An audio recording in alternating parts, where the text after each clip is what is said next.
like being a kid in a toy store and just having unlimited toys. I love it.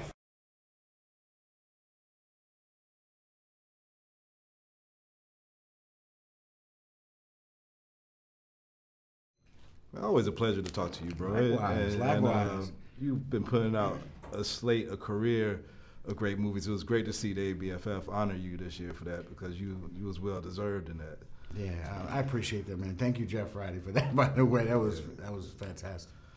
I want to get into the Fate of the Furious, because to me it's the most furious of the furious. I loved it, you know what I'm saying? But first question I gotta ask is, I know that rumors came up that you were considering Black Panther in past. Why was there a reason that you passed on that?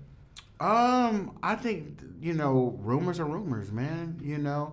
I'm glad that Coogler's doing it. He's dope. He's a dope new voice, and you shouldn't believe everything that you hear. Like I said, rumors are rumors, bro. Yeah. Speaking of Coogler, I mean, along with your success, this would be probably the third movie that you had that grossed over $100 million, and with Cool, you are one of 10 Black directors who have done that. Has that set a new bar? I mean, we all grew up looking at Spike and everything else and know how great projects he put out, but now we're doing box office numbers. Is that something that's now more important to us as artists and directors? I think it's all important. I think that if your vision requires a certain number, a certain size, and that, diverse artists are getting that same shot, I think that's great. You know what I mean? There's a shift in the business that's happening.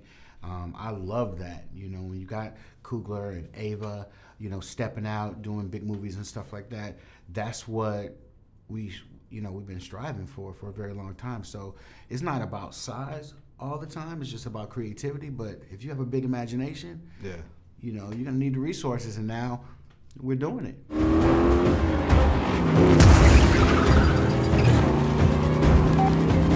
Go still.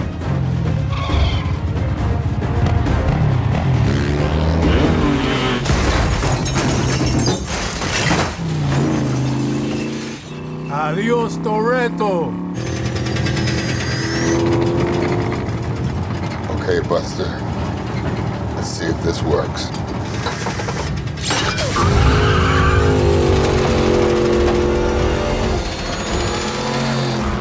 That's impossible.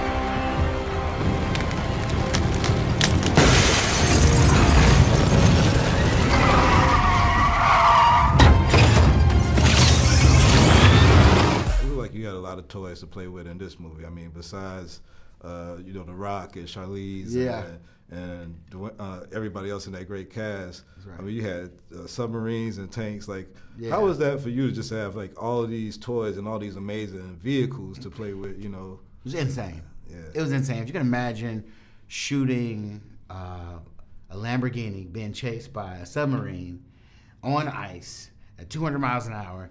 It's insane, you know what I mean? Just the logistics, the physics, the science behind having to shoot an action sequence on ice, or to shoot a car chase through Manhattan, or a car chase through Cuba, which had never had a studio film ever shot there before, especially at the size with no infrastructure.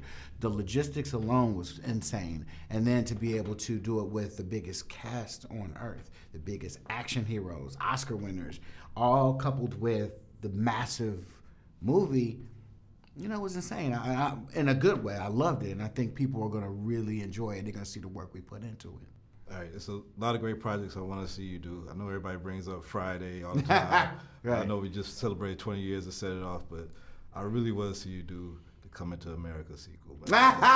Which is really That's funny. That. You know what's really funny about that? I just met with the director of Coming to America, John Landis. Yeah. And what's so funny about that is I worked on that. You'll see my my ugly face, you know, at the bottom of the screen there. Yeah. And I told him that I didn't shadow him as like a official, you know, mentee. But I would watch him direct Eddie Murphy and these guys at the time and say, you know, one day I'm going to do that. And he laughed. He's like, you're doing one of the biggest movies for Universal in their history, and you used to watch me? I'm like, yeah, I didn't go to film school, so I had to do it some way. Yeah. So as far as the sequel is concerned, man, I'm going to let the pros do that. But I'm definitely connected to that in a strange way. Man. All right. Thank you, bro. All right, brother. Thank you.